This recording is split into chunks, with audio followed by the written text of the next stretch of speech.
Olá, comunidade Go New! Muito bem, nós estamos aqui inaugurando, né? A série que inaugura o Super Coolcast, esse negócio que a gente está tentando ainda encontrar o que é que a gente vai endereçar, mas certamente vai ter a ver com comunidade que está aqui, com contradições, com controle ou, como a gente costuma dizer, some control. Hoje aqui do meu lado, sempre uma conselheira certificada em inovação, uma super apoiadora da comunidade, vai dividir aqui o nosso strike que nós vamos fazer com um convidado que vocês já estão vendo aí, mas daqui a pouco eu anuncio. Então, a gente está aqui com a queridíssima Vivian Muniz. Querida Vivian, muito obrigado, muito obrigado. Para quem não sabe, Vivi é apoiadora do livro, desse livro que está aqui, dá licença. À vontade. Esse livro que está aqui, Governança e Nova Economia, escrito lá em 2017, lançado em 2018, lá, muito apoiado pela Vivi na época, head de inovação na PwC, né? E aí, Decora, você ajuda as pessoas aqui agora, querida Vivi. Se apresenta. Ei, bom, prazer, uma delícia estar aqui com vocês. Bom, eu ajudo as pessoas atualmente eu ajudo as pessoas a encontrarem mais controle, bem-estar, saúde. Eu estou muito focada nessa parte de saúde e bem-estar, então é isso. Eu acho que eu tento trazer um pouquinho mais de atenção sobre essa questão de saúde. E que é tão importante agora nesse momento de pandemia, né? Então, eu tô nesse momento. É verdade. Você tá na... Hoje eu sou responsável, sou diretora de produtos digitais na Prudential, que é uma seguradora, né? Focada em seguro de vida. E que a gente está com um olhar, o meu principal olhar é isso, produtos digitais para essa parte de prevenção à saúde. Você está inovando lá na Prudential, sensacional. A gente acabou de lançar uma plataforma muito bacana. Já dá para anunciar aí? Já tá aí, Márcio Garcia está fazendo as propagandas na televisão, TV aberta, TV fechada. E a plataforma chama Vitality, e que é focada nisso. É um gamification, na verdade, é um estímulo para as pessoas mudarem seus hábitos e seus comportamentos diários para que elas tenham uma vida mais saudável, que elas vivam mais e melhor. Então a gente está focando muito na questão de longevidade. Que legal. Cara, privilégio demais estar aqui, a gente inaugurando, né, com pessoas muito especiais aí da nossa rede Go New, Master, conselheiros certificados em inovação. E hoje, né, o strike aqui vai ser, né, nessa super pessoa que é o Fábio Pova. O Fábio Pova, para quem não sabe, eu lembro nos primeiros Masters, ele dizia assim, cara, que legal isso que você está fazendo, quero apoiar e quero estar junto. E para nós uma honra, né? Quando eu recebi a ligação dele, eu falei assim, nossa, o cara que fundou nada mais, nada menos que a Movile, que o iFood. E olha que bacana a gente poder conversar sobre várias coisas aqui, questões pessoais, questões relacionadas aos investimentos. Hoje um dos principais investidores do país em startups, certamente. Querido Fábio, obrigado, cara. Obrigado por estar aqui. Cara. Conta, você ajuda as pessoas aqui hoje, cara. Prazer estar aqui novamente, né? Participar da comunidade Go New, sou um dos co-investidores e aprendo muito com a comunidade também, dou aula lá num dos Masterclass. Cara, eu ajudo empreendedores a serem bem-sucedidos em Smart Money Events, como Managing Partner de Smart Money Events, né? Eles levantarem capital, conhecimento, validar experiências de tração, aula na Unicamp para formar empreendedores. Então, basicamente, transformar empreendedores em founders, as próximas startups do unicórnio, tentando fazer nascer outras como eu contribuí lá na Movile. E do outro lado eu ajudo pessoas físicas a colocarem capital nos melhores deals do país. Então, liderando rodadas, permitindo que os co-investidores invistam comigo e se engajem, e apresentem, e analisem, e ajudem, e dobrem a aposta participando de follow-on, mas enfim... Coloca o seu capital e conhecimento para trabalhar nas melhores startups. Nós vamos falar muito dessas tretas aí, né? Esse negócio de ser investidor, né? Chique no último isso aí.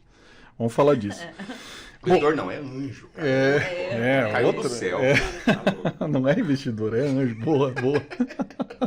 Então nós temos um anjo aqui, gente, né? Olha só, nós temos um anjo hoje aqui. Não é qualquer cast, né? Qualquer podcast que tem um anjo, que entrevista um anjo.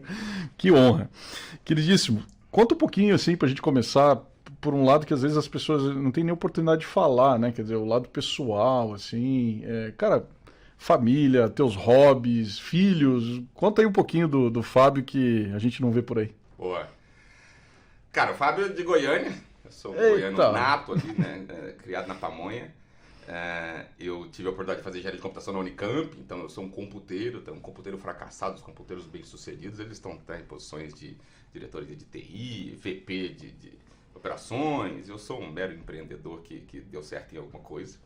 A experiência de ter cofundado a Móvel foi uma experiência super interessante. Então, um empreendedor que não aprendeu a ser empreendedor na Unicamp, que não tinha formação na engenharia de computação, não tinha nada, né? A única coisa que tinha de negócio era contabilidade, o que é importante você saber, mas não exatamente de forma como um empreendedor, você saber que ativo, passivo, patrimônio líquido. A gente cofundou, passou por várias rounds de crescimento, né? Poxa, éramos eu e o Fabrício, meu co-founder na época. Hoje a empresa tem mais de 3 mil funcionários, acabou de levantar uma rodada de R$1 bilhão, né? Não é valuation de R$1 bilhão, é uma rodada de R$1 bilhão com o SUS para crescer. Fiquei por lá por 15 anos, tive a experiência no MBA, então um dos Fábios que eu acho interessante é essa experiência de formação no MBA, mas muito mais para ter a carteirinha de estudante, né, que aqui no Brasil vale para 50% no cinema. Lá no Vale do Silício vale para você fazer cold call em fundos e grandes empresas e ex-alunos, para você fazer networking, vale por 2 anos, entendeu? Então, por isso foi muito rico, então esse aspecto de MBA, mais do que o título, vale muito mais pelo network. E aí, em 2015, quando eu voltei para o Brasil, depois do MBA, foi quando a Móvel teve uma outra rodada. O Jorge Paulo Leman estava entrando no cap table da empresa, através do Inova Ventures, tocado pela Verônica Serra. E aí eu vendi parte da minha participação. Então, esse evento de liquidez me permitiu meio que dar uma balançada, né? De repente você é um ex-aluno de MBA, do outro você é um novo rico, certo? Não tinha aquele volume de capital, agora tem tempo, não precisa mais trabalhar, volta a empreender, não fico vendo Netflix a tarde inteira, viajo o mundo, vou ser anjo, não sabia o que fazer da vida, e aí voltei a empreender, mas não à frente de uma startup, mas apenas ajudando outras startups a serem bem-sucedidas. E aí nasceu todo esse conceito de Smart Money, de poder ajudar as startups. Que legal. Uma coisa que eu faço e ser investidor em estágio inicial, que eles chamam de investidor. Tem vários sabores de investidores anjos. Eu sou investidor líder em rodadas de pré-seed, então está um pouco além do investidor anjo. É um pouco do que eu me encontrei. Que legal. E do ponto de vista pessoal e tal, né? O que te motivou assim, a ser o que você é hoje? Conta um pouquinho também antes da tua história mesmo. Você tem filhos hoje? Tenho 2 filhas, 2 princesas. Filhas é outra categoria. Outra categoria. Uma de 9 anos, a Julie, e uma de 2 anos, a Isabel. Olha só. Que é, cara, uma das coisas... Você sabe que ter como filha tem um prazer, que é um pouco análogo ao prazer, dadas as distinções com viés financeiros, etc., que se tem com empreendedores, né? Porque ser pai, além de você ajudar a dar a vida a alguém, tem um aspecto de você ver a criança crescendo. Ele tem um prazer inenarrável, certo? Eu estudo religiosamente com a minha filha de 9 anos. Ela nasceu nos Estados Unidos, então creio que um dia ela vai voltar para os Estados Unidos. E eu ensino bilíngue, ensino matemática, inglês e ciências em inglês e português, história no idioma português. Então eu estudo com ela do inglês, porque eu sou mais versado em inglês. E ela está fazendo matemática, adora matemática, eu também adoro matemática, ela adora.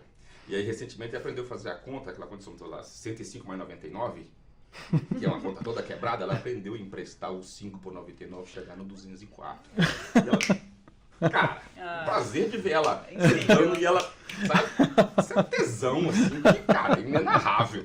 Não, dá pra ver que é computeiro mesmo. Ela faz 135 mais 98, ela do 233, assim, emprestando 2 por 98 pra chegar no C. Pô, isso é um tesão, cara. Ver a criança fazendo isso. Eu não sei fazer essa conta direito ainda. Eu também aprendi, assim, mas eu fiquei super orgulhoso.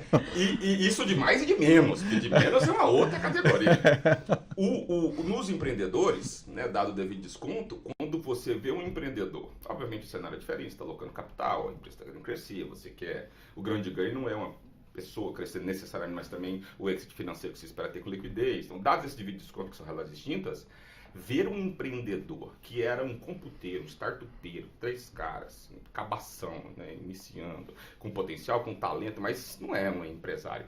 Ver ele crescer, se desenvolver, fazer um pitch, amadurecer, estar numa reunião de vendas, liderar a equipe, cara, é um tesão. É o mesmo. Eu nunca tinha pensado nesse paralelo entre filhos e investidos. E no cenário do cripto, porque nós, como investidores, batemos palminha quando devido também, mas eu muito mais critico do que eu tô lá bater palminha.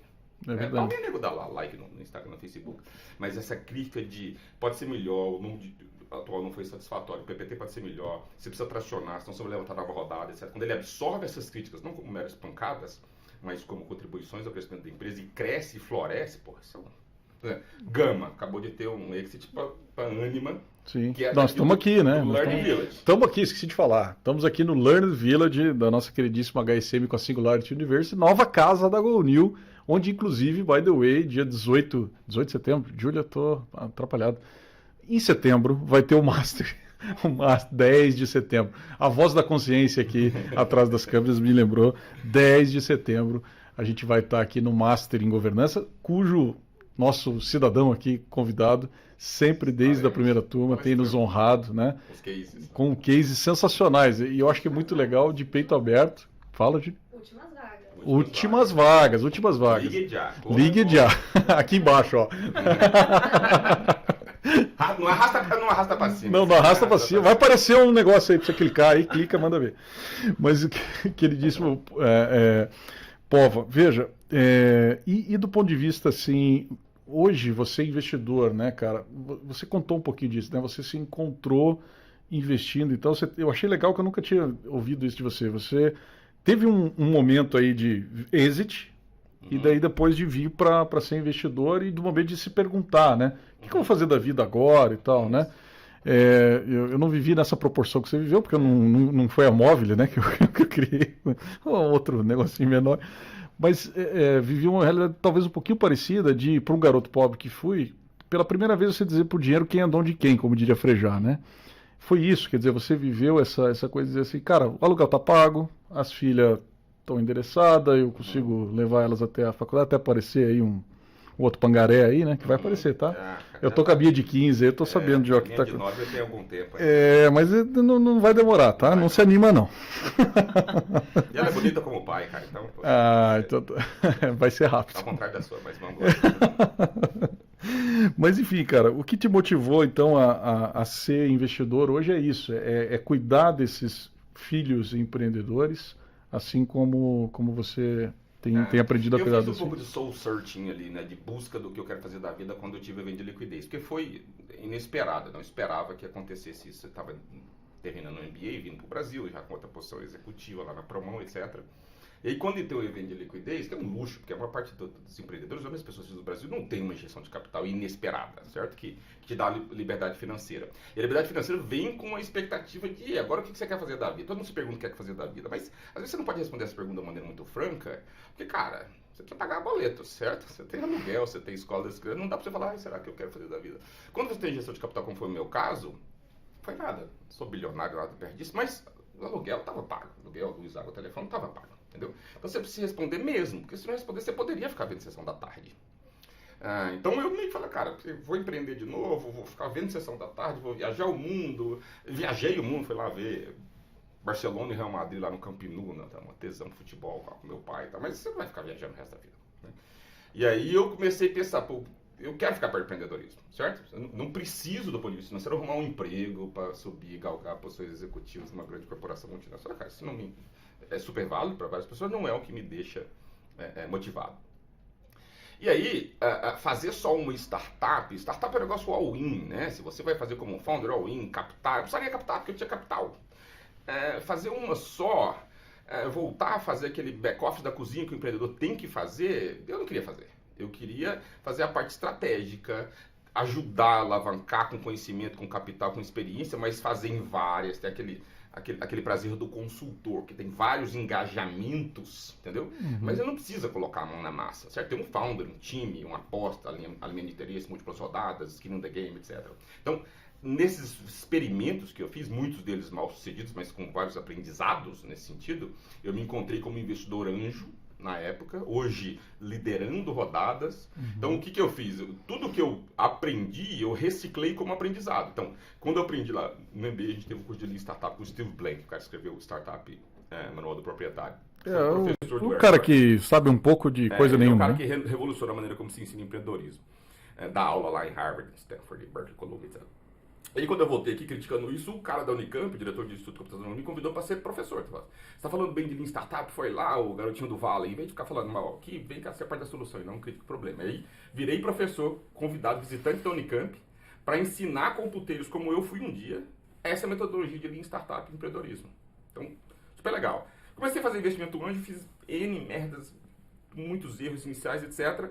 E aí fiz uma palestra, que virou um workshop, que virou um curso de formação de investidores anjos, alguns dos materiais dos módulos desse curso, inclusive, que eu apresento lá na Masterclass da GoNew. Então, essa dinâmica de engajamento, eu não sei o que fazer, mas eu sei que aprendi algumas coisas, vou ensinar outras para empreendedores da Unicamp e agora online, para investidores, com os erros que eu tive, com a metodologia, mas também com o meu pegada prática. Aí os investidores falam, pô, Fábio, interessante, entendi que é desafiador ser investidor anjo, porque fazer o TED é fácil. Põe investidor anjo no LinkedIn, o cara te assedia com o pitch, você olha e fala, gostei, faz uma TED assim no mudo. O pessoal que é founder tá vendo aí, fazer TED é fácil. Essa é thumbnail aqui. Thumbnail. Fazer uma TED não faz de você um investidor anjo. Só acionar o Fábio Pova, porque é fácil fazer uma TED. Eu vou chegar nesse nível. Aí os investidores anjos que participavam desse curso falavam, pô, agora eu entendi o tamanho do desafio de early stage, de atrair bons deals, de analisar, de engajar, de ajudar, mas também no microgerência, etc. Então eles meio que me alçaram a condição de investidor líder. Então, Fábio, quando você fizer uma rodada, no deal flow ideal que você tem, porque muitos founders buscam o Fábio, né? Os founders bons captam quem quiser, os melhores escolhem quem deixa captar. E eu acabo vendo muitos bons deals. A gente faz 5 a 6 deals por ano, rodadas de preço de 2 a 5 milhões de reais. Então, esses investidores anjos começaram a pedir, na hora que você entrar numa rodada, me deixe entrar.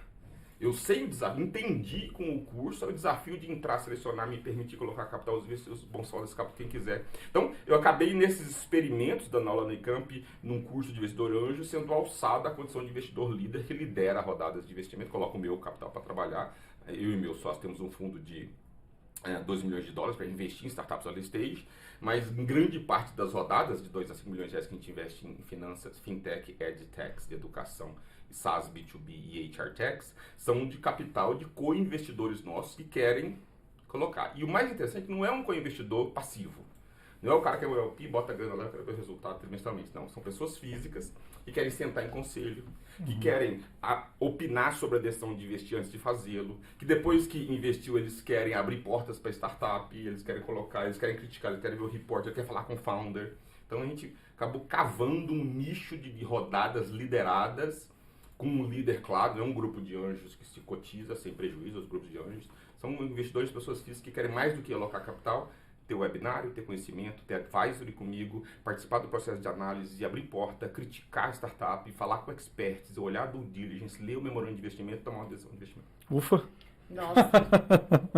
Ô, Pova, a primeira coisa, assim, acho muito legal você fazer esse paralelo do investimento, do você, né, como investidor, tratando como se fosse um filho, sabe? Uhum. Eu tô criando agora uma startup, né, focada nisso, em health tech, e eu realmente gostaria de ser tratada assim, né? Quando eu for buscar outros investidores, sem ser a seguradora que tem por trás disso, mas eu realmente gostaria de buscar esse tipo de relação, né? Como ensino.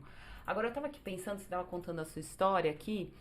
A Smart Money, se eu não me engano, você criou ela em 98, não é isso? Você fundou... Não, é a Mobile. A Mobile. Na verdade, a Smart Money quando foi? Foi nascido a Intraweb, que depois virou Compera, que virou Mobile, com uma série de restrições em 98. A Smart Money nasceu em 2016, depois do exit que eu tive em 2015 com a Mobile. Entendi. E aí, como que foi esse clique? Eu entendo que você falou até né, que você falou, puxa, eu não queria voltar a ser só um empreendedor, ou queria ajudar os outros empreendedores. Agora, esse clique de você virar, quero ser investidor anjo, eu vou focar nisso, num momento que talvez esse conceito investidor anjo aqui no Brasil ainda nem fosse tão, né? Tão difundido, conhecido. Né? Entendo que você foi para fora, você estudou e tal, e que isso não vale, por exemplo... Já existe essa figura consolidada. Muito mais e há bastante tempo. Mas aqui é algo que foi se construindo nesses últimos anos, né? Vamos falar a verdade que nos últimos 5 anos, acho que essa figura ficou bem mais forte e hoje até um pouco glamourizada, né? A gente até falou um pouco disso. Como é que foi para você começar isso? Quando você falou... Você tinha certo isso na tua cabeça quando você montou, né, você pensou na Smart Money em 2016? Você já tinha isso certo? Que era investimento anjo? Era esse tipo de rodada que você queria? Era esse tipo de stage, na verdade, com empreendedores que você queria investir? Eu tinha certo que eu queria estar próximo do empreendedorismo. que eu não queria ser executivo, grande corporação, mas que eu não queria ser o empreendedor à frente. Eu poderia contar uma história super linda aqui, mas o que eu sabia era isso. Tinha uma série de coisas de exclusão. Eu não queria, sei lá, um funcionário de um Google, Facebook lá que eu pudesse ser Product Manager. Eu queria voltar para a carreira acadêmica. Eu não queria ser um mero funcionário executivo subindo ladeiras numa escada corporativa. Um monte de coisa. Eu sabia mais do que eu não queria do que propriamente eu queria. O que eu queria era estar próximo do early stage. E no early stage não ser o empreendedor, não voltar a ser o empreendedor à frente de tudo, que poderia ser. Né? Com razoável facilidade, com capital, com marca, credibilidade, com exit, com relacionamento, etc. Tá lá mesmo, lá no vale. Então o que eu sabia era isso. E aí, a parte disso, você começa a fazer experimentos. Então eu tô com capital, tô com tempo, posso me engajar. Tem uma coisa interessante que está acontecendo aqui. Eu sou assediado por uma startup. No caso, Cabe na Mala, que é um dos cases que a gente apresenta na Masterclass da GoNew. Eu lembro desse case. Você lembra desse case? Pô, é uma dor, né? Produtos baratos no exterior, viajantes que querem monetizar a viagem. Então, foi 50 mil reais. Entendeu? O meu ponto foi mais fazer experimentos para dizer, cara, será que eu não vou ser um investidor microgestor? Porque eu sei o que fazer, eu faço, eu sou hands-on, eu nunca tive esse negócio de, eu vou ser um conselheiro aqui, hands-off. Se deixar, eu sento em cima do empreendedor e não podia fazer isso, certo? Você pode fazer mas aí você é um empreendedor, você não vai investir para poder microgestor, não faz sentido. Mas eu rodei, o experimento foi super legal, super desafio, puta aprendizado. Se você quiser conhecer mais, veja a aula no Masterclass. E aí... Clica aqui. Clica aí. Você começa a aprender e fazer investimento. Aí você faz investimento num negócio muito perto só da ideia do empreendedor. E depois você vai ver que ele era super bom de palco, mas ele não conseguiu entregar o produto, ele não tinha experiência de monetização, etc. Então, de uma série de erros, que é um nome bonito para as cagadas que eu fiz quando eu investia sozinho, de investir só no estágio da ideia, investir em negócio que tem riscos um tanto quanto óbvios não mitigados, não definir um nicho com a tese de investimento. Então, esse negócio, você já sabia o que você queria fazer? Não sabia. Eu sabia que eu queria estar no early stage e não ser o empreendedor à frente. E eu sabia o que eu não queria. Legal. O que eu queria foi a partir de uma série de experimentos onde, né, com esses experimentos você vai se posicionando dentro do que você gosta de fazer, do que você faz bem, do que te aprecia, o que você faz, você ter o diferencial competitivo, que foi esse posicionamento de líder de rodadas de investimentos, 4 a 5 deals super selecionados, criteriosos, colocando o meu próprio capital e gerindo esse portfólio a médio e longo prazo. Aí acabei me encontrando, mas não tinha nenhum insight, eu quero chegar aqui, eu quero nada disso. Legal. E o que eu tô fazendo... Você vê experimentação com a própria carreira, né? É isso aí. E que não termina, certo? Porque parece que eu cheguei... Ao contrário, o próximo passo é você, de alguma forma, se estruturar formalmente, uma coisa que a gente está estudando, para ser um gestor de um fundo. Certo? Não para concorrer com os fundos Series A, mas hoje esse modelo de liderança de rodadas, normalmente ele se esgota, porque você tem muitos investidores, muito capital, poucos deals. Então, você tem que se renovar para trazer mais deals, ainda deals de tickets maiores, para se engajar mais ativamente. Então, o Fábio de 2015, que ele fazia investimento anjo de, eu olho, boto 50 mil, não é o Fábio de hoje que, se você colocar no mínimo 2 a 5 milhões de reais em 4 a 5 deals, não vai ser o Fábio, provavelmente daqui a alguns meses, que, né, tem uma outra estratégia de investimento, que eu não posso abrir muito aqui. Opa, rufem os tambores aí, rufem os tambores. Né? Então, esse processo... Traz uma cachaça lá, gente, vamos puxar essa língua aqui, o que é que vai rolar aí, né? Vou continuar em venture, tá? Continuar fazendo, talvez não seed, mas um pouco mais de venture e aprofundando e permitindo que muitos outros investidores, não apenas pessoas físicas, que querem investir, mas também em family offices, mas também em fundos de pensão, etc., possam ter um veículo de investimento que hoje eu tenho um diferencial que permite que esse mercado que está buscando de user early stage, e hoje tem poucas alternativas. Legal. Fábio, deixa eu puxar uma segunda grande pauta aqui para a gente, que é a seguinte, né? Em primeira mão aqui para vocês, né? Eu estou lançando um novo livro que chama A Era das Contradições, né? Com tudo que a gente tem aprendido na GoNew, né? Porque quando você fala de juntar governança e inovação, como a gente fez com o pioneirismo, né? Desde 2017 e aí os programas a partir de 2018, os temas per si eles não eram novos, né? A governança existe há mais de 20 anos, né? Grandes escolas do Brasil que são referência, a gente respeita muito, inclusive, né? E inovação também não é novo. Quer dizer, no Brasil, eu até relutei um pouquinho desse negócio de pôr na capa do livro nova economia, né? Porque tem mais nova economia. Tudo uma economia só. Economia tem que ser híbrido, digital, tem que ser multicanal, seja o que for. E aí a gente começou a ver que velocidade empresarial, quando você junta esses dois grandes temas no mesmo prisma, a velocidade empresarial e o controle, eles se chocam. Quando você junta ética e tecnologia, essa coisa começa a se chocar, né? Quando você junta regulação e inovação, se choca muito, né? O próprio iFood que você fundou, a Movile deu origem ao iFood, nós temos o Diego Barreto lá no Master também, né? VP de estratégia, de compliance, uma série de outras cositas mais. Ele tem um desafio lá que é endereçar ESG dentro de um modelo de negócio que a discussão já passou daquela dizer, legal pra caramba, né? O iFood é legal. Mas e agora? Como é que ele é mais ESG? Como é que tem a precarização do trabalho? Tem uma série de tretas aí. Não precisamos nem entrar nisso. Mas o fato é que esse mundo de contradições, ele tá aí, tá no nosso cotidiano. Chegou um cafezinho. Opa! Dá um oi aí. Aline aqui, pessoal. Não, aqui não tem. Aqui é tudo, quem sabe faz ao vivo. Aqui, se não tiver, pode ser aqui, tá tranquilo aqui? Traz um copinho pra gente aí, fazendo favor. Ali.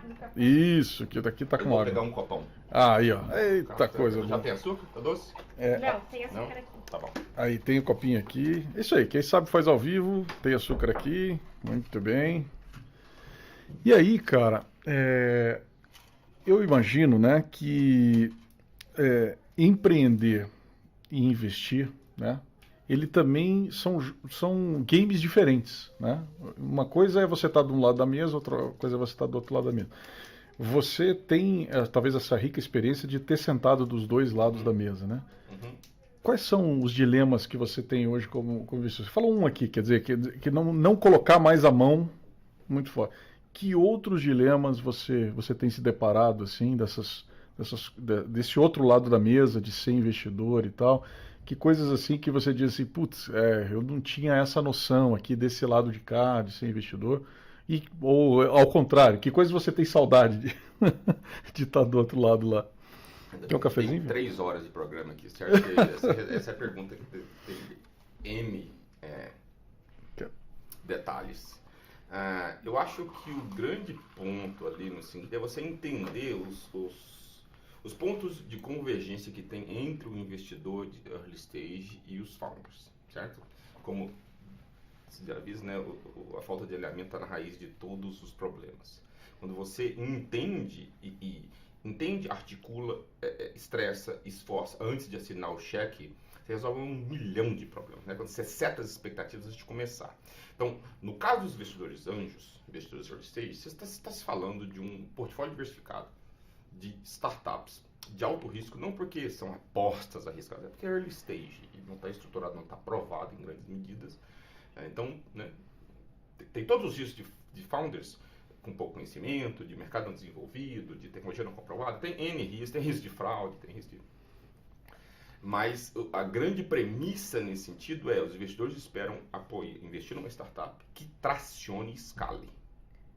Isso é ponto pacífico.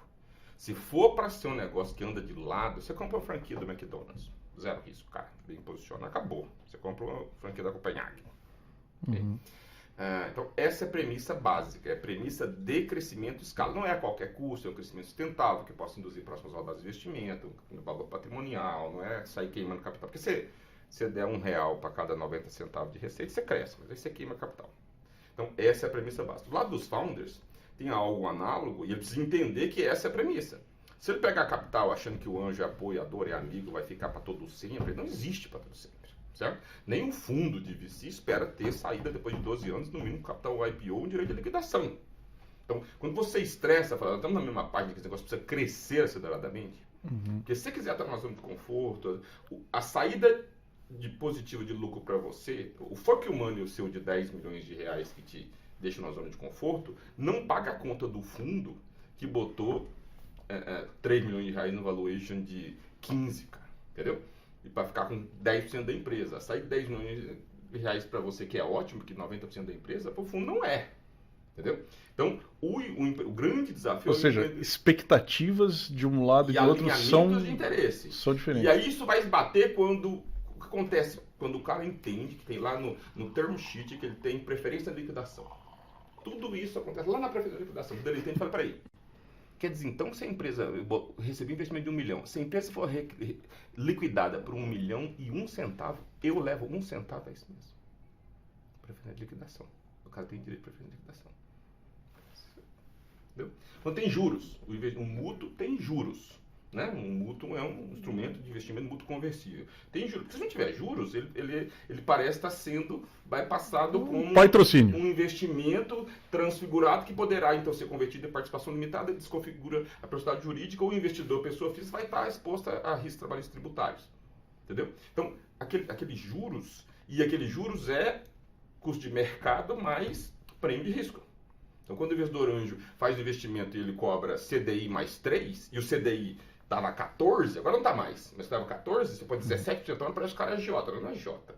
Você poderia emprestar para o Bradesco a CDI, ou para o Nubank, que hoje paga CDI, deu dinheiro na conta corrente, 100% CDI, né? E ele pede mais 3% de prêmio de risco. Vamos combinar que 3% não paga o risco de uma startup. Mas muito longe. Então, o grande ponto de conflito está no alinhamento de interesses e no entendimento da mecânica de investimento. No mútuo conversível futuro, na necessidade dessa startup crescer agressivamente, na necessidade dele assumir uma governança crescente e paulatina. Ele não vai colocar um super conselho médico, conselho com RP, com Pricewaterhouse fazendo auditoria, não. Mas também não é, ele está no coworking, tem uma planilha, ele peida e todo mundo está alinhado, porque está todo mundo na mesma sala. No começo é assim, certo? Não pode ser a médio e longo prazo. Então, o investidor anjo... Às vezes é assim. Às vezes é assim, o empreendedor, ele tem então que entender que essas percebidas como burocracias, essas governança, parece até um palavrão em grande, mas o termo governança, para nós ele soa como positivo. Para muitos empreendedores chateação, burocracia. Não, e há uma confusão total, que é o que a gente vem pregando, né? E vocês, né, são super apoiadores desse processo com a GoNew. Desmistificar um pouco isso, né? Você sabe que lá no C2I, a Vivi está com a gente lá, foi um grupo de advisors. A gente tem no C2I uma experiência real, né? Nós já impactamos gratuitamente. Você que é founder, se inscreva lá. Vai aparecer aqui embaixo, o pessoal da GoNew vai dar um jeito aí de colocar o nosso Board Real Practice, né? O que é isso? Você se inscreve gratuitamente justamente para que a gente consiga oferecer essa tal governança, o nome que a gente quiser dar, né? Some control, algum controle, gratuitamente para você entender um pouquinho disso, desmistificar que não é uma coisa para grandes empresas, como o Fábio está falando. Isso tem que ser tratado desiguais como desiguais, são aplicabilidades e circunstâncias diferentes que os negócios vão tendo ao longo da vida, vão crescendo, vão tendo que ter aí algum controle diferente. E nós estamos fazendo isso lá na prática. E aconteceu um negócio super interessante, super engraçado. A startup se inscreveu lá para receber os advisors, né? E aí, ao se inscrever, com toda a altivez que um founder tem que ter, né? Ele tem que ser, eu costumo dizer, ele tem que ser egoísta para acreditar na ideia que ele tem a despeito do que falarem, mas não pode fazer sozinho. Tem que fazer isso com mais gente. Então é um egoísmo meio não egoísmo, né? E no final do dia, esse cara foi lá e ele aí chegou pro advisor e disse assim: eu já sei o que vocês vieram fazer aqui. Vocês vieram falar de governança, né? Olha, eu vou ser sincero para vocês, eu me inscrevi lá nesse negócio, mas assim, governança eu já sei, eu não preciso disso. O que eu tô tendo problema mesmo é que eu tô quebrando o pau com esse meu sócio aqui. Governança é outra coisa. O que era governança? Era relação com o investidor? IPO? Era alguma coisa assim pra ele? Entendeu?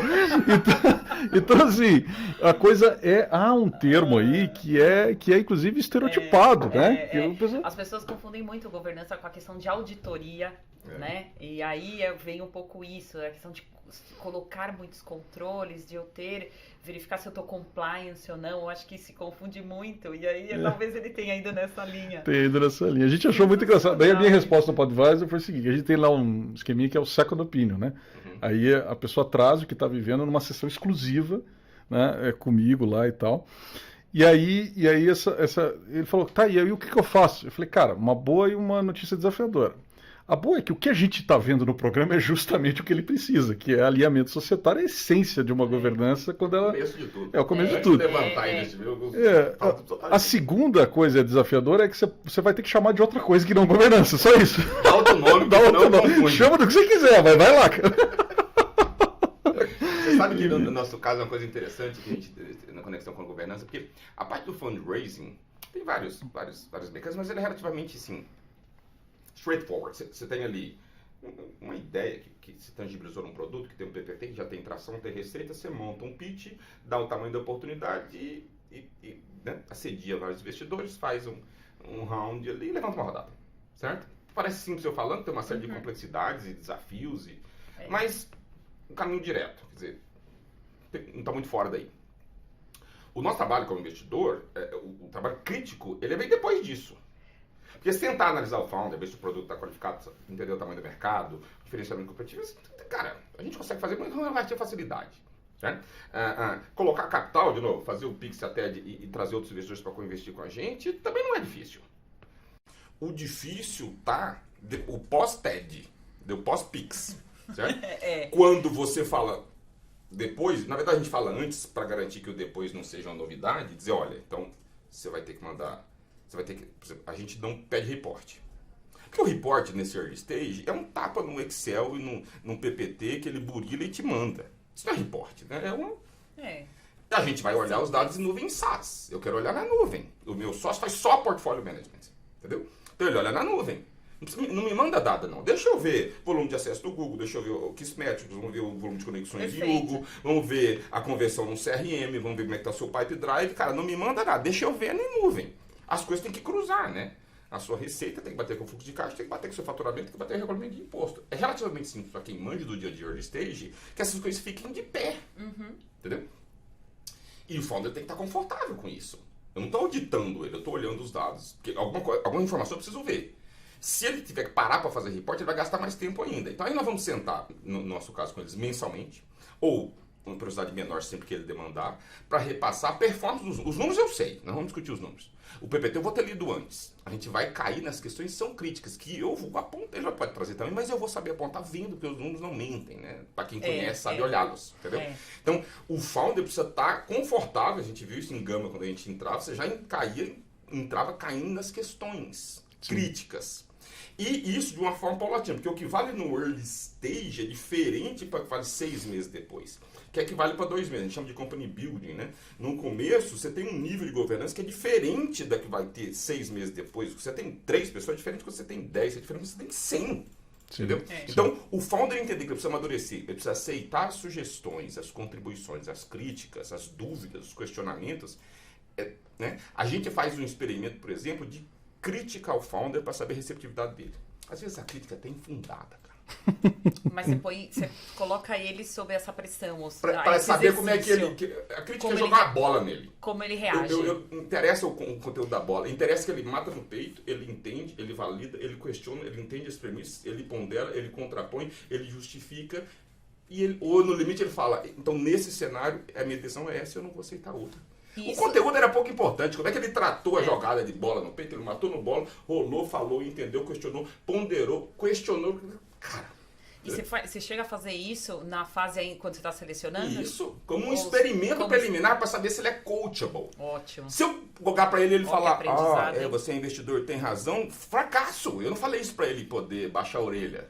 Entendeu? Não é meu funcionário, ele não é um subalterno, ele não é um funcionário público, ele não é um estagiário, nada.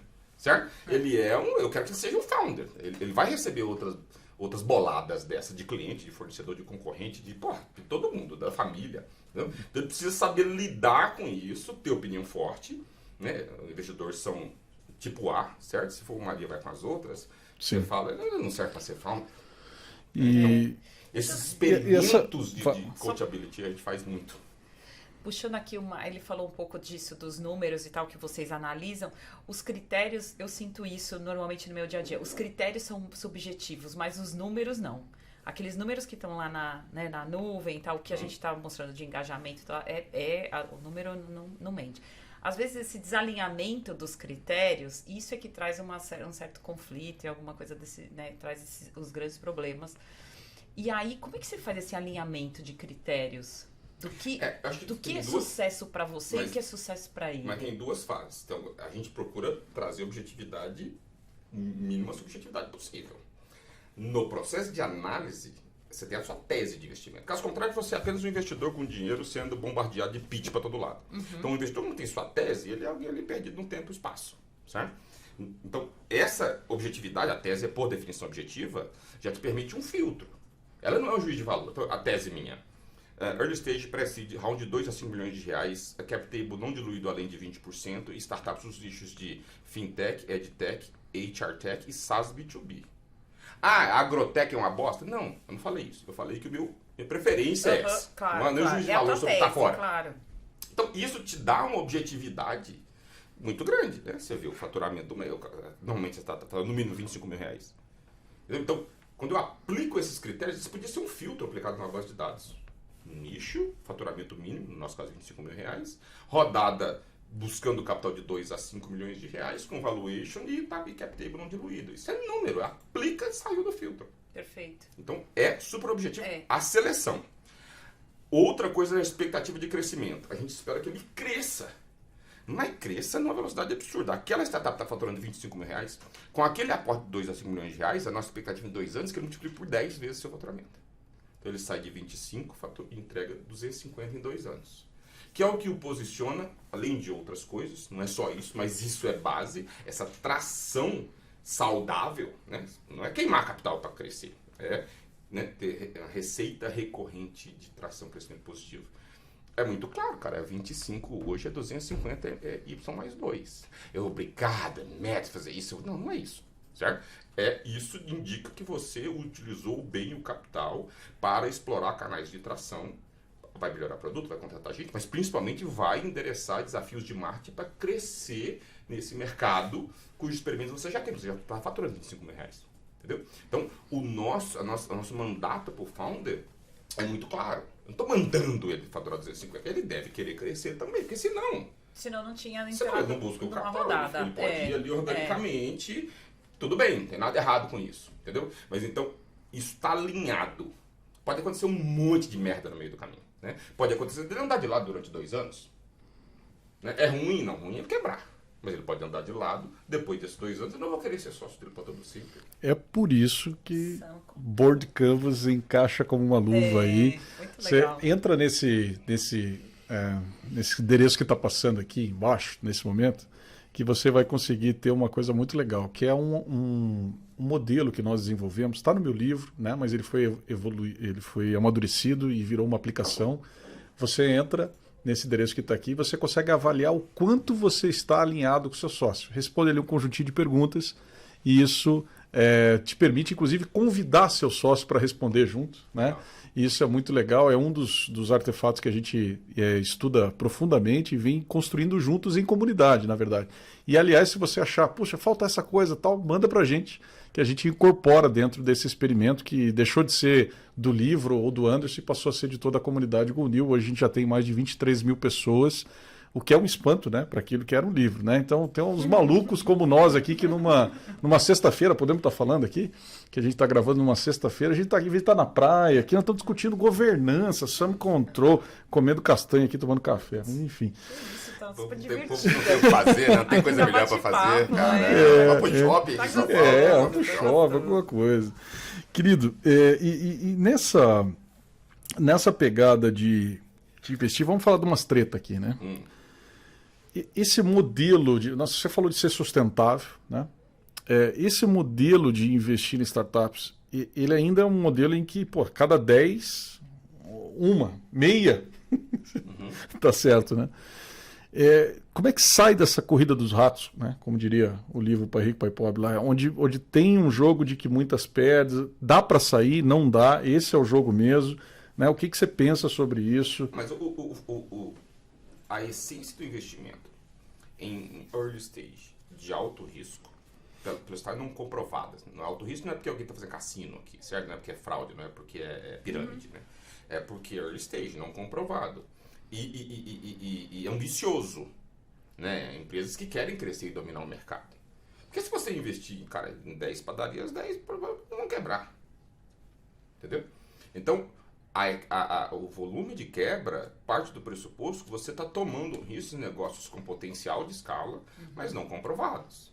Então, a quebra não é, né, 2 em 10, 1 em 10 ou um percentual pequeno. Não é essa a questão. Não é essa a questão. Não é aí que está o problema.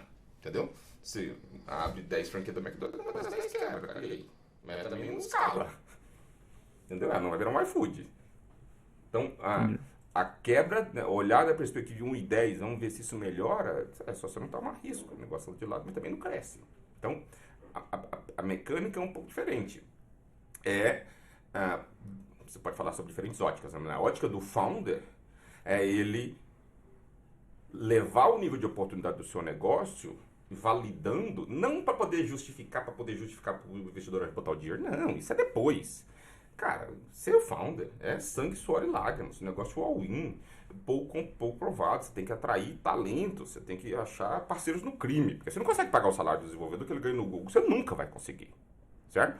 Você tem que... Ainda mais a dólar é 5 agora e o cara podendo trabalhar em Floripa ganhando 10 agora concorre contigo, cara, na China concorre 10 mil dólares. Com um CTO. Então, entender que diferenciais você tem, que experiência você tem, conhecimento você tem, se você está disposto a essa entrega que tem num grande negócio, que acesso a funding você tem, que track record, que networking, que ideia que é o primo irmão da dor que você quer resolver, como é que você valida aquilo ali falando com seus clientes, como é que você tangibiliza aquilo ali numa solução, que essa solução precisa ser escalável, porque você fazer o terno 1 a 1 é uma solução, mas não escala, vai fazer, se te entregar 1.000 pessoas fazer o terno, fodeu, você não consegue fazer 1.000 pessoas, terno para 1.000 pessoas. Então, que solução tem que é escalável com tecnologia, tipo, a tecnologia permite a escalabilidade, que te permita endereçar o mercado, que você tem uma vantagem que alguém não possa te copiar amanhã e sair na sua frente. Então, empreender em startups de alto crescimento é esse o jogo, entendeu? Se for para andar de lado, o lifestyle business,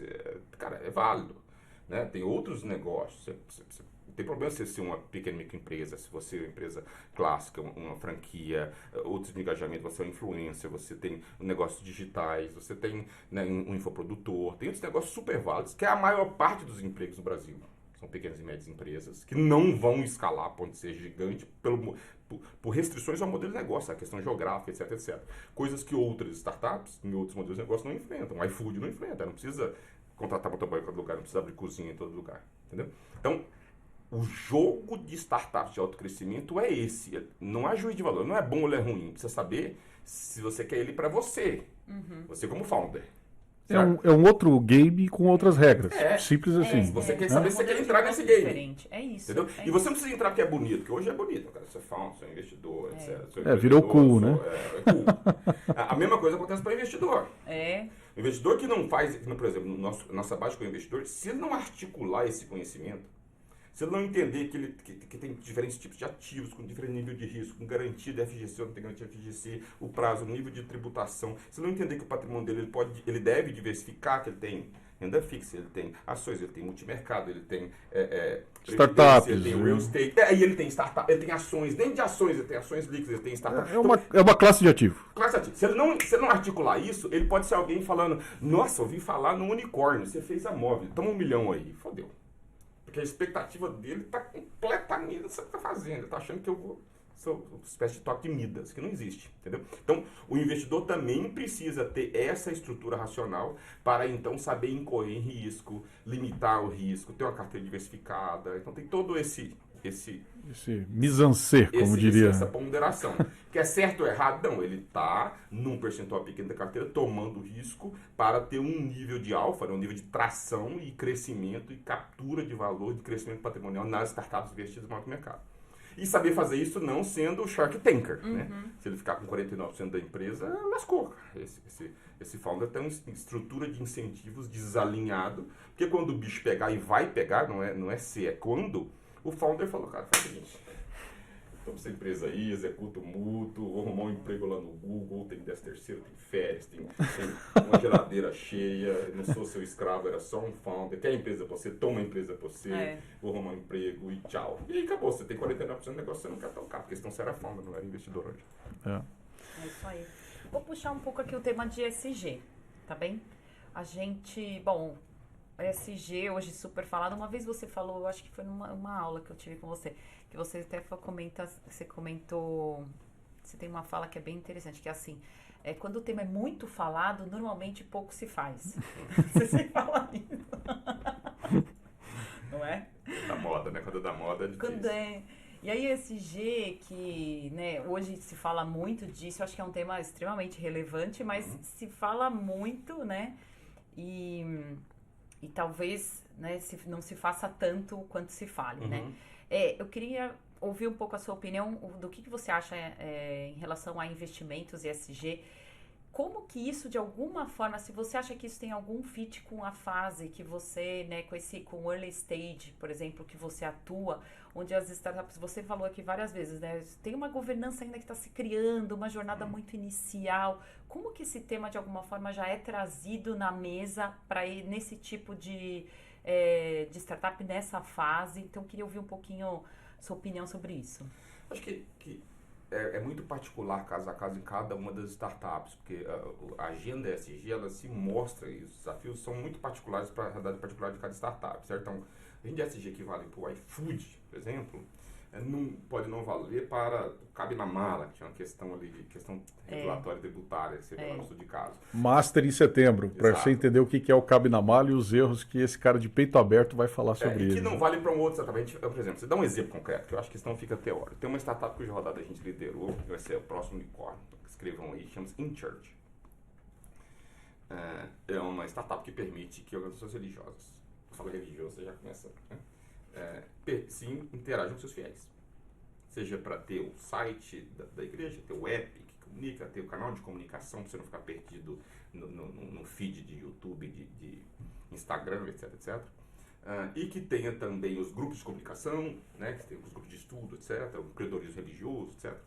Mas também permite que as doações aconteçam no totem, no POS ou no app in wallet, né? Cobrança recorrência no cartão de crédito para você fazer a doação. Quando você olha os riscos envolvidos, né, ESG aplicados aí são enormes. Porque no limite, não estou falando no limite, não aconteceu, não vai acontecer, mas no limite, uma laranja podre eventual na forma de um líder de uma organização religiosa pode começar a vender terreno no céu cobrando no cartão de crédito. Um mau uso da ferramenta. A ferramenta em si não é problema. Né? Ela não é nova, porque tem um monte de líder religioso que cobra do púlpito, tem a maquininha lá e pau na máquina. Isso já acontece, entendeu? Então, o que a gente precisa trazer é essa agenda de ESG num contexto particular de entendimento, de mitigação dos riscos naquela agenda particular que se identificou naquele caso em tela. Né? No caso de InChurch um conselho, olhar as melhores práticas, um guia das melhores práticas, um contínuo monitoramento, porque se acontecer ele pode falar, não, o problema é do líder religioso. Não, o líder religioso não é sua ferramenta, cara, te torna eternamente responsável por aplicativas, entendeu? Então, o que falta um pouco, na medida que ESG virou um tema da moda, justificativa para estar bonito e para atrair mais capital, o toque, etc., é trazer no tocante a riscos, tem um tocante a benefícios, tem um tocante a riscos, como é que essa agenda se aplica à realidade específica daquele investimento, entendeu? Uma outra coisa que eu acho que precisa discutir muito claramente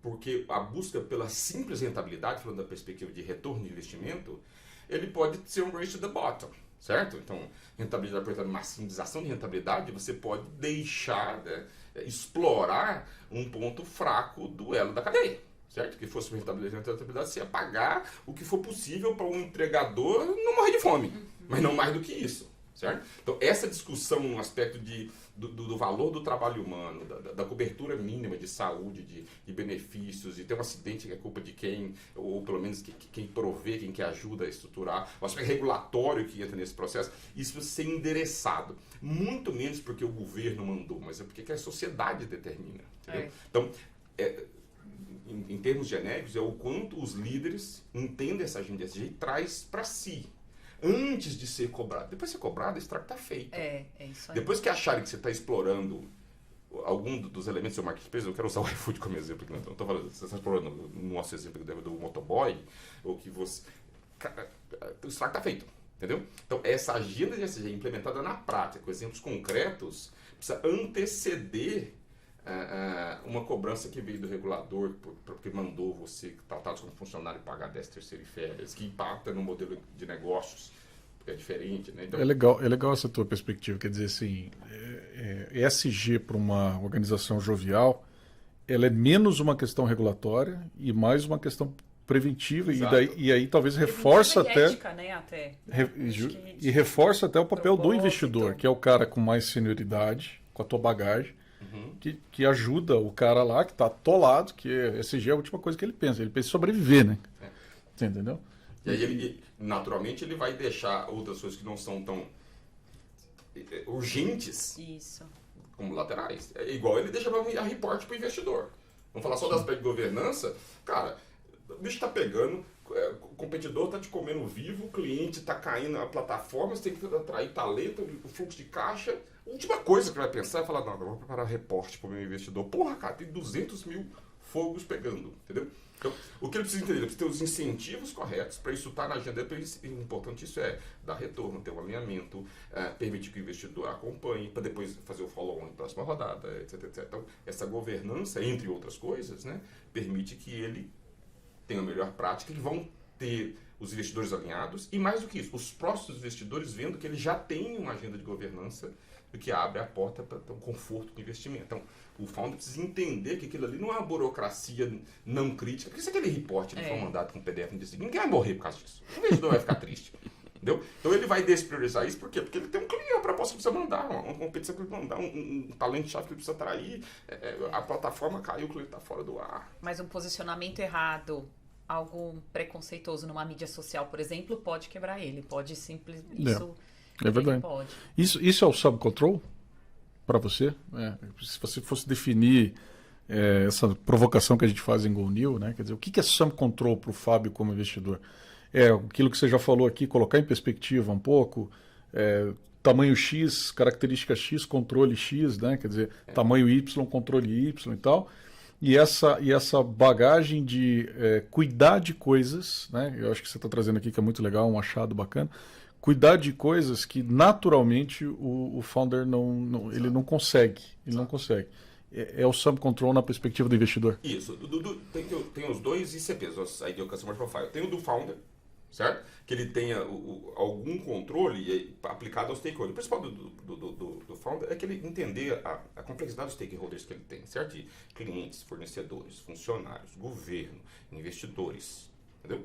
Entender que ele precisa ter controle para manter esse público engajado, motivado, alinhado, incentivado. Certo? Então, especificamente, no governo é fácil, né? Não paga imposto do governo, notificação da Receita Federal que vai. Na perspectiva dos founders para os investidores, é isso, ele entender que não é o pitch, levantou o capital e acabou. Entendeu? Esse é um relacionamento de médio e longo prazo. Porque é importante mantê-los informados, alinhados, não é microgerenciar, não é seu chefe, não é seu patrão, nada. Não? Mas esse report, esse alinhamento, essa utilização do network do investidor, o endosso que o investidor tem quando ele faz o follow na próxima rodada, sinalizando que ele veio acompanhando e vai botar mais capital. Você acha que o investidor brasileiro ele é diferente do investidor americano nesse aspecto? Você viveu lá, você esteve em Berkeley, você estudou lá, né? E daí veio para cá e faz investimento. Você acha que a cultura brasileira, né? Para dar um exemplo lá, na minha época de líder de projeto de nota fiscal eletrônica. Pô, é um modelo que preconiza o seguinte, não, você tem que pedir para o Estado autorização a cada faturamento, certo? Para você poder liberar o cara de faturar. Quer dizer, é um modelo que preconiza que está todo mundo errado, né? E aí eu vou entrar lá como uma cuia no processo do cara para provar ou não que ele vai faturar uma coisa. Então, o ambiente de burocracia, ou de regulação no Brasil, ele parte dessa premissa. Você acha que os investidores brasileiros eles exageram na dose do sum control em comparação aos investidores americanos e tal? Eu acho que é difícil comparar os investidores porque os ecossistemas que os envolvem são muito diferentes. Nos Estados Unidos, o período de juros baixos é de décadas, certo? Então a alternativa que eles tinham não tinha renda fixa do governo, tesouro direto. Então o cara não tem. Então o período pelo qual os investidores foram imprimidos a buscar alternativas de investimento de alto retorno, caso contrário, ficar ganhando 1-2% nos bonds do governo americano, no Brasil era 14% ao ano, cara. Então, é uma realidade que envolve muito diferente. Então, lá nos Estados Unidos já tinha esse incentivo à busca de risco no early stage e já tinha todo o ciclo. O cara ia investir, ele já tinha vários rounds de investimentos, já tinham empresas investidas em bolsa, já tinha retorno de liquidez. Aqui no Brasil está acontecendo agora. Então, é diferente, não é porque um é pior ou melhor do que o outro, é porque os estágios de desenvolvimento são diferentes. Não é porque o Brasil é subdesenvolvido, é porque é num estágio anterior.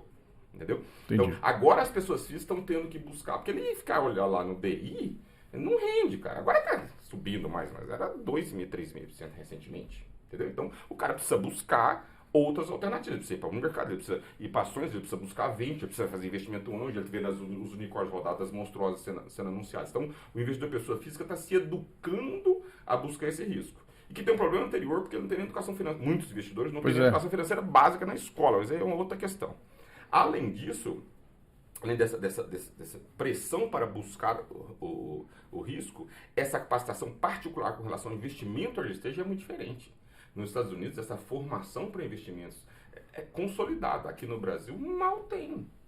O cara chega, além de ele precisar saber o que é mútuo, o que é juros, ele precisa saber também o que é o desconto em rodada futura, que é valuation cap, que o mútuo é conversível em ações preferenciais, que tem preferência de liquidação, que faz o follow-on. Por que uma startup vale 10 milhões de reais, ele bota 1 milhão e tem valuation pós de 9?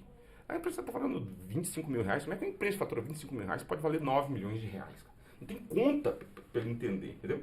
O múltiplo da Petrobras que ele usa é diferente do racional. E não é que ela vale, é que ela valerá para fins de conversão do seu mútuo conversível. Então, todo o contexto de conhecimento da mecânica de investimento early stage, uma parte das pessoas não tem. Mas você acha que, mesmo assim, com mais conhecimento, também tem muito gato por lebre aí nesse negócio? Tem. O que mais tem? Tem sim. Tem muito investidor de pessoa física que, sei lá, passa mais tempo dando palestra, gastando seu tempo com startup. Mas passa mais tempo na mídia social do que contribuindo com os founders. Entendeu?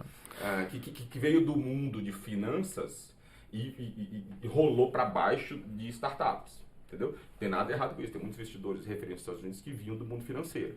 Mas agregam um nível de valor. Não basta você que ser asset manager, etc. E agora for investir em startup porque é cool. Porque tem venture no nome, etc. Não tem nem zero pegada de conhecimento de ter feito startup, de criticar, porque as contribuições que você faz no acompanhamento da empresa listada em bolsa são assim, diametralmente diferentes do que você tem numa empresa pequena, são 4 pessoas, é outra realidade, né? É outro bicho, é outro tipo de agregação de valor que você tem que ter, não é só fazer um cheque. Estamos indo pro finalmente, mas quer falar, Vivi? Quero, vou fazer. A gente está falando muito de como a gente avalia, né, e como mede as startups, as investidas, né? Mas aí a minha pergunta para você é como você é medido? Como o investidor é medido? Né? Quais são o que é métrica de sucesso como investidor? É o número de, sei lá, de quantas startups você investe? O que é? Essa é a métrica de Vanity Metrics, entendeu? Porque você consegue fazer o número de startups. Você joga dinheiro pro alto, você tem 1.000 startups investidas. Verdade, é isso aí. Investir em startup é falar, hey founders, estou distribuindo dinheiro aqui. Bateu meta, ou superou. Então, quantidade não é sinônimo de qualidade. No máximo pode ser, sei lá, um spread estatístico, que a gente chama de spray and pray, mas o nome bonito é fazer uma estatística e algumas delas vão ser unicórnios. E aí a questão é se esses unicórnios pagam todas aquelas que não foram. O investidor, na minha opinião, ele tem 2 timings e as 2 metas para cada um desses timings. No médio e longo prazo, está falando de 10 a 12 anos, que é quando há a maturação do portfólio consolidado. Porque aqui quebra em 2 anos. Ou tem um early exit de 2 anos, que você vende rápido. Então, realmente, o retorno que não é tão brilhante. A grande pancada se dá em 10, 12 anos. Quando aquela startup que você vendeu, está recebendo a rodada da série C, série D, fez o IPO, foi comprado por estratégia. Aí você, né, no longo prazo, faz o resultado consolidado de perdas e ganhos investidos por você e por seus co-investidores e apura. Certo? Em marcação a mercado, no fundo, isso acontece dia a dia. Dia a dia você olha para o fundo, fala o fundo de mercado que investe em ações, você olha o cara dia a dia. Investidor, early stage, não. Porque a startup não é marcada a mercado. Entendeu? Então, mas depois de 10 anos, você tem uma apuração consolidada. Então, a métrica no longo prazo é retorno. Retorno, não é nem markup. Não é quanto você está valorizado. Porque valoriza, desvaloriza, alguém investe, é retorno. É tudo aquilo que eu botei no fundo, fecha a conta, passa a regra com que eu tipo de retorno. Quanto é que foi o CDI? Quanto é que foi o Ibovespa? Quanto é que é o seu retorno? Quanto é que foi a Caseca, a Mona X, etc. É isso. É retorno financeiro. Ok? No longo prazo. No curto prazo, é trabalho.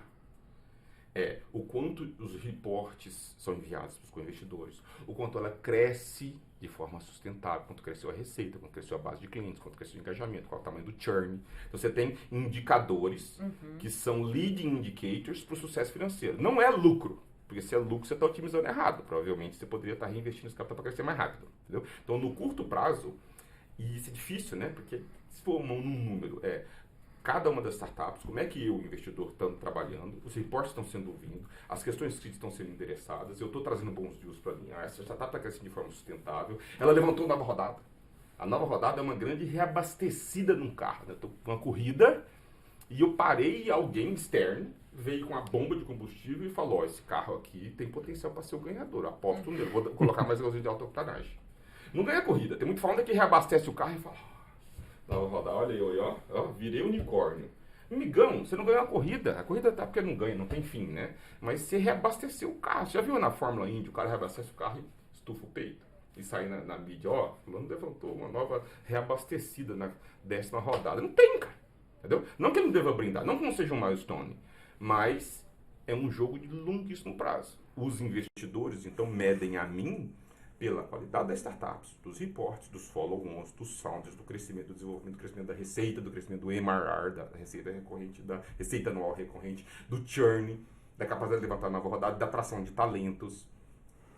Né? É isso que é medido, é crescimento sustentável. Aquela startup está virando uma empresa, certo? O quanto eu contribuí, auxiliei e evitei que ela morresse. Também tem aquele negócio nesse curto estágio. Para fechar aqui, cara, a gente tem uma perspectiva de construção coletiva de saberes, você sabe, né, dentro da GoNew, e isso é muito até genuíno, assim, né? Eu costumo brincar que a minha sabedoria acaba rápido, né?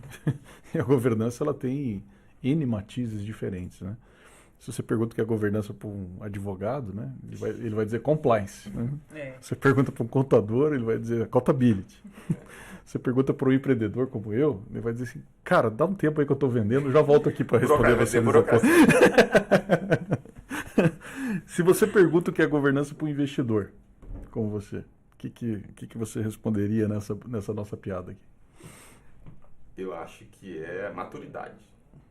Maturidade. Você pode tangibilizar de diferentes formas, mas é maturidade para entender o quanto os controles, os reportes, a abertura de informação, a crítica contribuem para ele ser percebido como um empresário que será e não como o startupeiro que um dia ele foi. Então, governança é nesse sentido, você entender de uma forma mais holística, não é apenas o PDF do reporte Excel mensal. Tem que ter uma visão mais madura de todos os stakeholders envolvidos e o quanto a governança contribui para essa percepção, né, concreta dos investidores atuais e dos futuros sobre o quanto aquele negócio é uma oportunidade. Não é uma startup, é uma oportunidade de investimento controlada, gerenciável, amadurecida, escalável, etc. A governança é essencial nesse contexto. Legal. Posso fazer a última? Vai. Dá? Vai. Vamos lá. Não, a última quais são aí as suas inquietudes, as suas preocupações em relação ao futuro? Né? A gente está falando aí de pandemia, a gente está, né, passando, né, estamos aí no olho do furacão, a gente tem eleições para o, né, próximo ano, a gente tem tanta coisa acontecendo aqui no Brasil. Estamos sem máscara aqui porque a gente já tomou vacina. Todos vacinados. Mas assim, quais são as suas grandes preocupações ou as suas inquietudes, acho que essa é a palavra mesmo, né, daqui para frente? A gente está num momento super difícil, né, por conta da volta que ainda não voltou, certo, da pós-vacinação.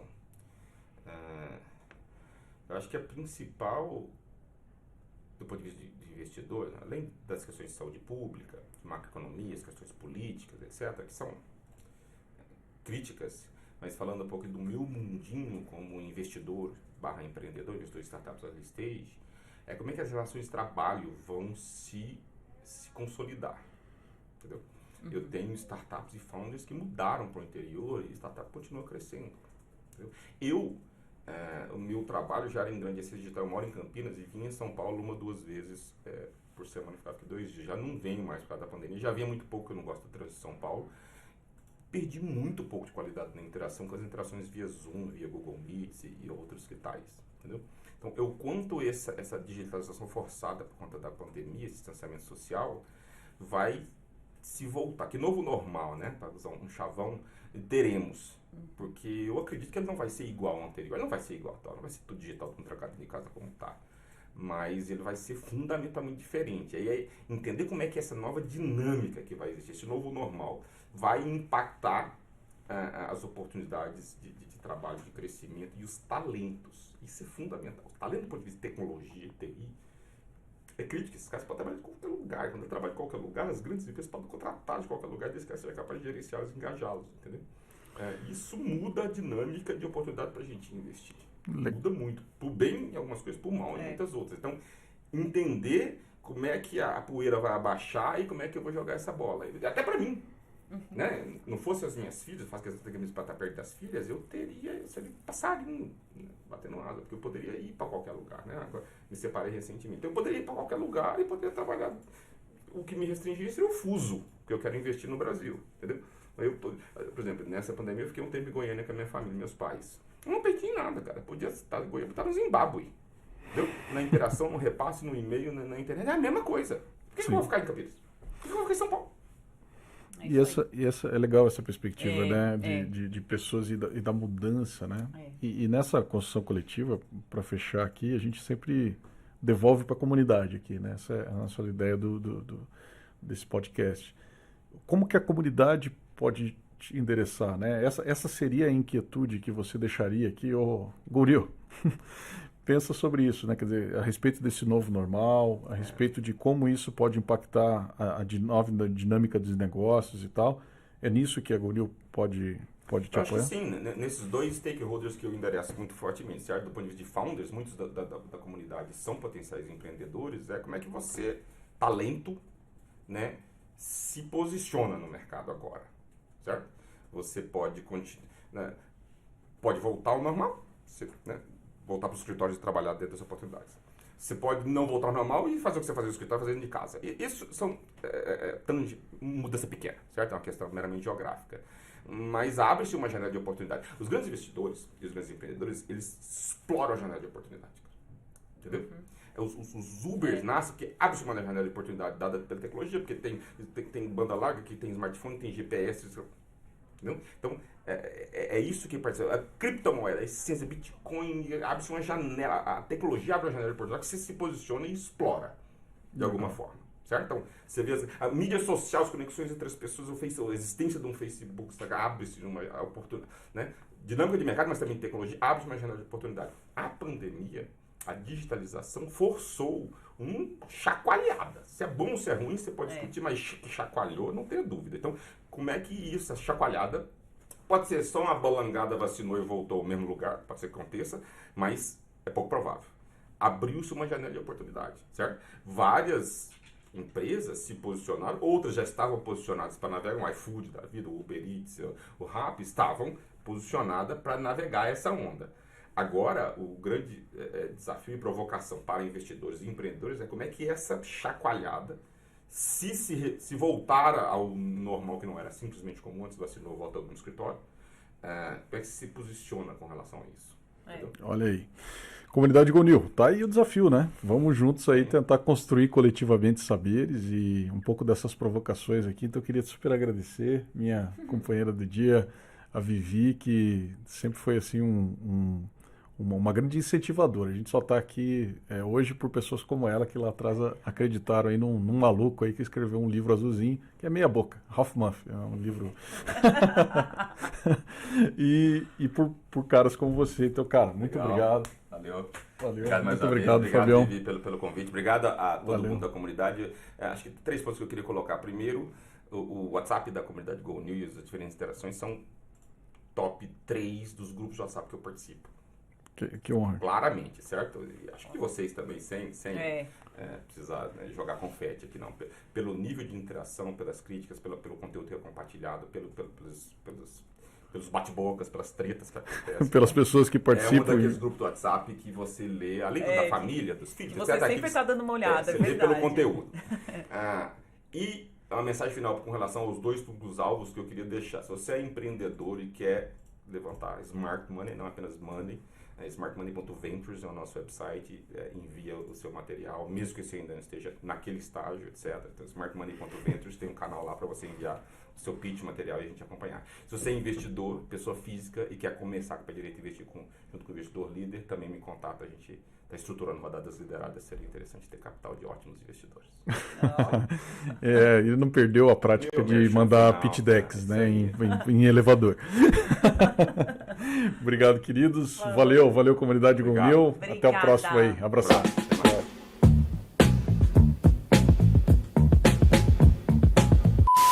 Isso, então deixa eu apresentar vocês. Surpresa. Júlia, nossa head de marketing aqui da GoNew. A Aline, nossa head de operações, né? Então eu tô aqui e Famosa elas Aline. a famosa Aline. E elas resolveram fazer algumas perguntas para mim aqui, então temos mais 3 minutos aqui para brincar um pouquinho. E aí? Foi legal? Foi legal fazer aí o primeiro, Aline? Foi? Foi. Perrengue, né? Perrengue. Chegamos eu aqui, Escuta, Júlia. eu tenho uma pergunta para vocês. Ah. Por que vocês estavam lá fora com o café, com a bolacha, e eu vendo vocês comer tudo lá e não trouxeram aqui para dentro? Não era, o troço não era para vir para cá?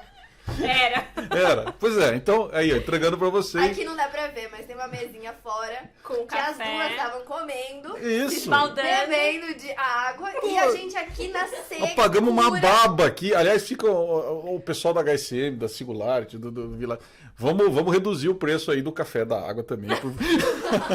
Pagamos uma Pra ter baba. mais por aqui, ó. Não, e se eu não peço pra você a água, não aparece, não vem. Né? Fora o ar-condicionado desligado, né? Que tava um forno aqui dentro. Tá um forno, depois Mas eu vou agora te pra cá. agora tá legal, agora tá com frio. Mas legal, gente, esse foi assim com muito carinho a gente fazendo, acho que nesse espírito aqui também de transparência, né, Aline? É. Certo? É o jeito GoNew, né? É o jeito com o Nil aí. Vira nos 30. A Júlia também. Você tá 4 meses, né, Júlia? É 4 meses, Mas vale por. 4 anos. Essa é a intensidade, assim. Coitada de mim, então. Coitado já tô há de mim. 15. 15 anos, é isso aí. Gente, é isso, é nesse espírito aqui. É muito duro, né? O que a gente realmente tem feito e eu sou lisonjeado, assim, de ter pessoas que têm se encantado aqui. E vocês conheceram hoje 2, né, das nossas artistas aí, que tem que ter, o que você escreveu lá no teu artigo, tem que ter resiliência. Ai, agora você, eu não sei de cabeça, não. Ficou legal aquilo lá. Ficou Mas bacana. resiliência eu lembro, porque esse eu sei que precisa mesmo, né? Pra me Resiliência, aguentar. eu acho que é todo dia, assim, né? Mas a gente brinca que por trás da... Todo mundo vê, né, que as startups são foguetes e tudo mais, mas tem que ter uma base muito sólida e unida pra fazer esse foguete Muita boa decolar. comunicação, né? Comunicação, gente, é o dia inteiro, assim, É o dia sabe? inteiro. Eu já falei com meus pais, vamos é? falar aqui, Ó, que eu falo, eu fico até com medo de à noite, na madrugada, abrir a geladeira e tá lá o Anderson.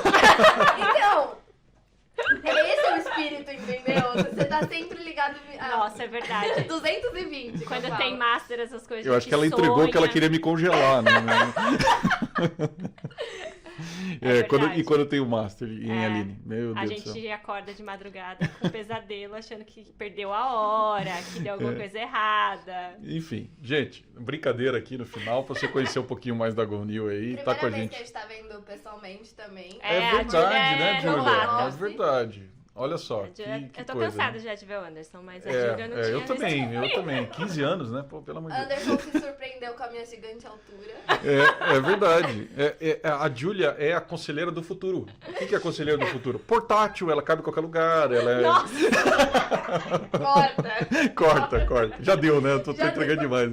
Pessoal, valeu. Acompanha a gente aí no Tchau, canal. gente. Um abraço. Siga Tchau. a gente nas redes sociais. Siga as redes sociais. Se inscreve aqui. Eu sempre acho, viu? Tinha que falar isso. dá um like. Dá um like, Curte, se inscreve aqui, compartilha. curte, é isso aí. E no próximo Ativa o episódio, sininho. né, mais pessoal do time da GoNew aí também para vocês ir conhecendo. Até mais. Dá.